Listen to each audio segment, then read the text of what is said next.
Meu Deus, não fazem isso. Vamos passar a palavra ao economista Alfredo Sap. Dr. Sap, o general Ernesto Mulato, a título de exemplo, recusou-se a receber a medalha nas honrarias do 4 de Abril, alegando questões económicas. Mulato diz que não faz sentido, por exemplo, receber uma medalha em dia de paz, numa altura em que milhares de crianças têm nos contentores de lixo a sua fonte de alimentação. Partilha da mesma opinião ou uma coisa nada tem a ver com outra? Qual é a visão que tem do ponto de vista económico? Bom, muito obrigado. Para dizer que há aqui uma correlação e é simples sustentar este posicionamento do general Mulato. Primeiro é preciso nós lembrarmos que história é história. Portanto, se é coisa que é impossível apagar, é a história. E o presidente João Lourenço, acreditamos nós que tinha a oportunidade de fazer bem a coisa. E porque até não faz mal a ninguém introduzir o Dr. Savimbi e o Dr. Ordem Roberto. Não faz mal, não perderia nada, muito pelo contrário. Ganharia mais respeito, principalmente da academia onde nós estamos inseridos. Eu convidaria, por exemplo, o ministro do Ensino Superior a fazer uma espécie de um inquérito às universidades. Aí tirar, pelo menos, para tirar uma amostra representativa agora somos 23 províncias, pelo menos tirar aí 15 províncias e fazer esse estudo, esse inquérito. Irá perceber que nós, acadêmicos, que não temos compromissos políticos nem partidários, iríamos concordar a introdução do Dr. Savimbi, Ordem Roberto e Agostinho Neto. Simples quanto isso. É história. E eu acho que temos que elevar os interesses nacionais em detrimento do interesse político ou partidário. Porque se nós começarmos a olhar Angola simplesmente nos partidos políticos, vamos nos perder. Vamos nos perder de tal forma que até o estrangeiro iria simplesmente sorrir de nós, ok? Porquanto temos vindo a adiar esse quesito.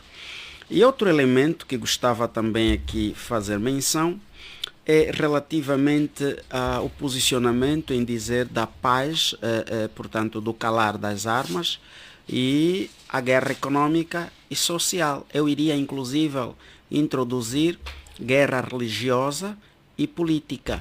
Eu iria arriscar dizer isso. E eu vou explicar tecnicamente porquê. Quando falo aqui de guerra econômica, normalmente as guerras econômicas é que acaba por acarrelar a tal guerra social ou instabilidade social, para termos aqui um termo mais modesto. As instabilidades econômicas que provavelmente o general Mulato está a referenciar é o facto de vermos a nossa economia tecnicamente falida, ou seja, no ponto de vista conceitual, naquilo que podemos definir de uma falência econômica, é quando um Estado ou um governo não tem capacidade de assumir o seu orçamento geral do Estado do ano corrente.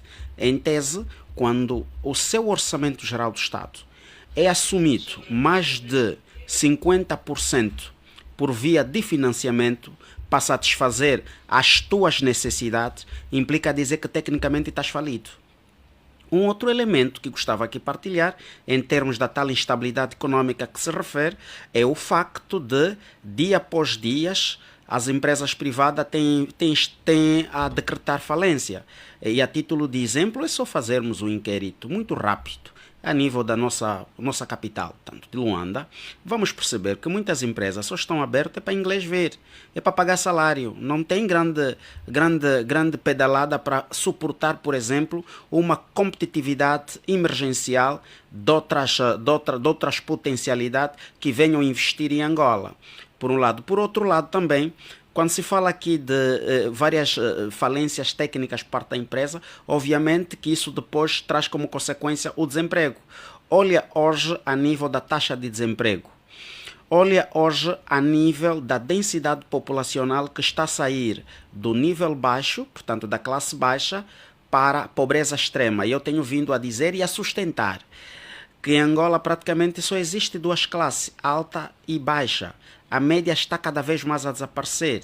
E é na baixa que tem vindo a despoletar dia após dia a tal pobreza extrema.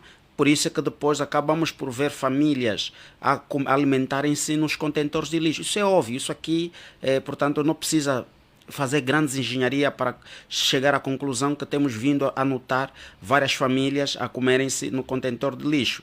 E quando falo aqui de instabilidade social, é tal a consequência da instabilidade econômica. Ou seja, vamos ver, por exemplo, as famílias, o aumento da densidade populacional a nível da prostituição, a nível da delinquência e instabilidade cultural. Se nós quisermos olhar um pouco hoje as igrejas, vamos poder observar que a maior parte das igrejas hoje têm vindo a observar ou a reter mais aspecto materialista, tanto mais a materialista, econômica e financeira do que a própria fé. Isso acabaríamos por despoletar a tal instabilidade cultural. E quando falo aqui da instabilidade política, que é muito interessante, é aqui o centro daquilo que é a nossa abordagem, o receio que eu tenho vindo a notar, e espero que a minha previsão não se torne uma realidade, é que desde o momento em que um presidente de um partido político não consegue sentar na mesma mesa com outro presidente de outro partido político, isso é grave. Isso gera alguma instabilidade política. E é importante nós olharmos o interesse nacional como algo muito importante, porque não se admite, por exemplo, nós, enquanto acadêmicos, não aceitamos, não nos sentimos bem, por exemplo, quando denotamos presidentes de partidos políticos, eu estou a falar de todos os partidos políticos, a não conseguirem, pelo menos, terem uma reunião normal, olhando no interesse nacional e principalmente a forma como um tecido, portanto, da nossa economia deteriorar e vimos simplesmente cada um a lançar farpas. Eu acho que é importante sentar na mesma mesa e chegar a um meio termo para o bem daquilo que para o bem daquilo que são os interesses nacional. Doutor, sabe porque é que isto até hoje não ocorre, passados, por exemplo, 23 anos de paz? Porque é que não temos esta verdadeira reconciliação? Porque é que ainda não se assiste a este diálogo aberto entre diferentes partes? Olha, primeiro é que, no ponto de vista da própria democracia, eu quero começar por aí, da própria democracia em Angola, na verdade está simplesmente num processo de construção. Mas, olhando nos aspectos mais profundos, há muito pouca democracia para fazer com que haja aqui essa coragem e deixar o ciúme de lado e sentar com um presidente de um partido político. Eu costumo dizer sempre, o meu sonho é ver, por exemplo, o presidente João Lourenço, que é o presidente do partido MPLA, a tomar um café com o presidente da UNITA, engenheiro Adalberto Costa Júnior. É o meu sonho enquanto acadêmico.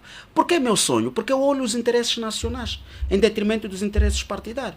Porque eu tenho plena certeza... Mas acha que isto, de certa forma, mudaria a realidade do país? Parece brincadeira, mudaria. Repare, por exemplo, já imaginou aquele político que está na zona recôndita, lá no município, por exemplo, do Caimbambo, que está lá, do MPLA, e o outro que está lá, da UNITA e de outros partidos políticos, a observarem, por exemplo, numa mesa, de forma muito tranquila, desapaixonada, a ter um diálogo aberto, em direto, todos os angolanos observarem, claramente que aqueles que estão lá vão receber uma mensagem de harmonia, de uma verdadeira reconciliação nacional.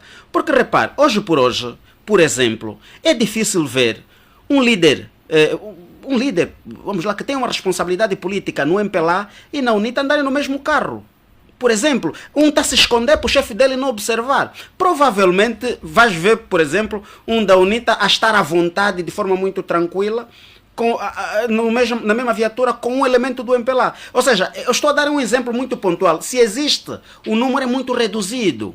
Por exemplo, em Benguela, nós temos alguns exemplos pontuais para referenciar, como, por exemplo, o Juca Mangenje andar com o Carvalho, que tem estado, portanto, a debater-se em rádio, a tirarem foto. É poucos, vê-se muito poucos. E eu acho que é importante cultivarmos, portanto, este amor para, naturalmente, termos uma Angola melhor. Porque, quer sim, quer não, isso acaba por transmitir medo. Por exemplo, eu que não quero saber de nenhum partido político, ao perceber que entre a UNITA e o MPLA é mais ciúme do que outra coisa, é mais, portanto, receio de um líder político do MPLA a conviver normalmente com outro líder da UNITA normal, automaticamente eu, que não faço parte a nenhum desses partidos políticos, terei receio para não ser também confundido e rotulado e, portanto, numa dimensão um pouco mais afetiva, até que pode influenciar negativamente no tal processo de socialização. No fundo,